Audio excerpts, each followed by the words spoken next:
bir gün olmak üzere Alimler ve Medreseler Birliği Kürdistan Alimler Buluşması'nın birincisini düzenledi. Bu buluşmada yüzlerce alim, müderris, seyda ve şeyh katılım gösterdi. Bu geçen sene düzenlediğimiz buluşmanın sonuç bildirgesinde bazı kararlar alınmıştı. Bunlardan birisi bir başlangıç olan bu buluşmanın sonraki adımlarda bir inisiyatife dönüşmesi, tutum belirleme ve çözüm geliştirmede irade ve pratik geliştiren bir şekle bölünmesi diye bir karar alınmıştı. Aynı buluşmanın başka bir maddesinde şu karar alınmıştı.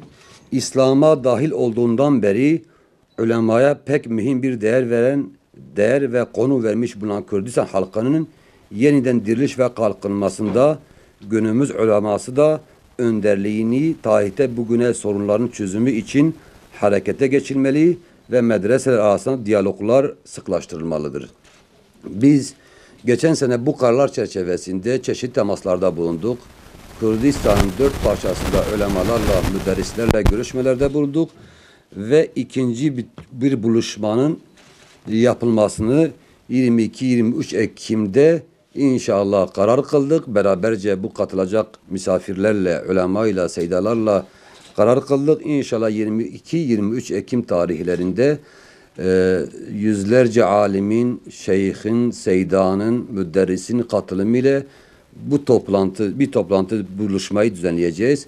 Buluşmanın iki ana başlığı olacak inşallah. Birincisi İslam alemindeki sorunlar ve çözümleri, ulemanın bakışıyla çözümleri.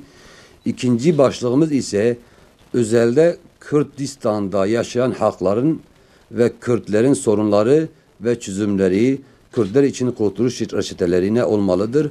Bu konudaki ulema ile görüş alışverişinde bulunacağız. İnşallah bu buluşmamız da 22-23 Ekim tarihinde yukarıda saydığımız yüzlerce müderrisin, alimin katılacağı bir buluşmayla inşallah yapacağız.